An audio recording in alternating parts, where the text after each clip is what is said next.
Qu'attend votre enfant à haut potentiel de ses parents? Est-ce que vous le saviez, une vie de famille, ça suit un cycle. Et ce cycle, il repère les modes relationnels entre l'enfant et ses parents. Cet éclairage me paraît très intéressant pour vous aider à saisir ce qui se joue au cœur de votre famille et dans vos relations avec vos enfants. Et c'est ce dont je vais vous parler dans cette vidéo.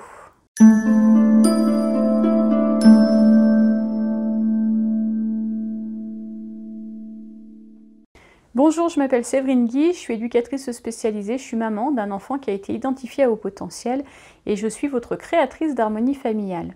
J'accompagne depuis plusieurs années les parents d'enfants à haut potentiel qui veulent créer une ambiance familiale harmonieuse en respectant à la fois les besoins de leurs enfants, mais aussi leurs besoins à eux.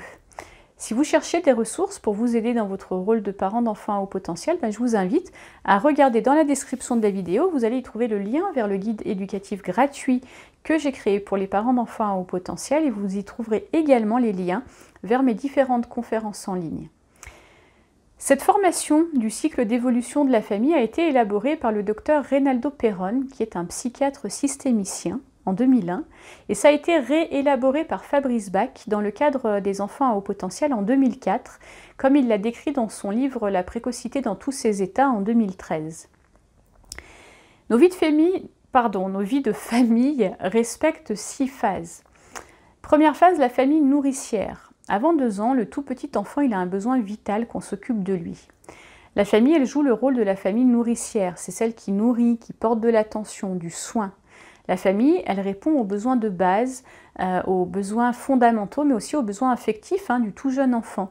On sait même que si l'enfant est privé de ses soins, alors les conséquences neurologiques peuvent être très importantes.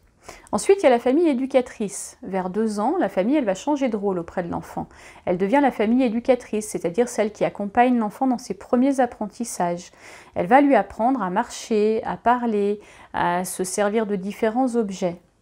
Ensuite, ça va être le tour de la famille pédagogique. C'est aux alentours des 6 ans de l'enfant que la famille change à nouveau de positionnement. Elle devient maintenant la famille pédagogique, c'est-à-dire qu'elle va s'investir dans les apprentissages scolaires de l'enfant. Elle va suivre les devoirs, reprendre les notions incomprises, etc. Elle va prendre la place de soutien de l'école à la maison.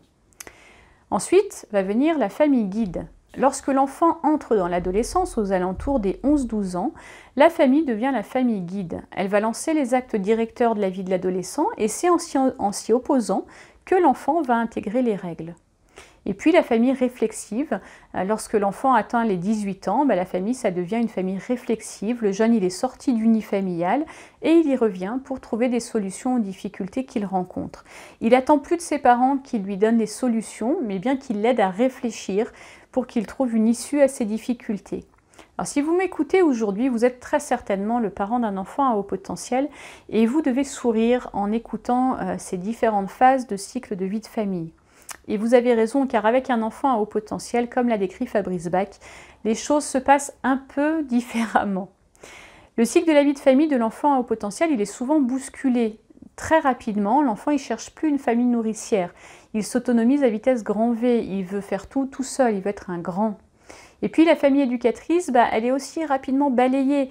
Les premiers apprentissages, ils sont souvent rapides chez les enfants à haut potentiel. Votre enfant, il va chercher une famille réflexive très tôt, parfois vers 11-12 ans. En fait, la famille de l'enfant à haut potentiel, elle suit les mêmes cycles que la famille ordinaire. Mais ces cycles, ils vont être raccourcis. Alors voilà pourquoi vous avez peut-être la sensation d'avoir un ou une adolescente à la maison plus tôt que dans d'autres familles. Votre enfant, il n'est en fait pas un adolescent au sens développement hormonal du terme, mais il cherche en vous une famille guide et il s'oppose à vos règles pour pouvoir les intégrer plus tôt que d'autres enfants.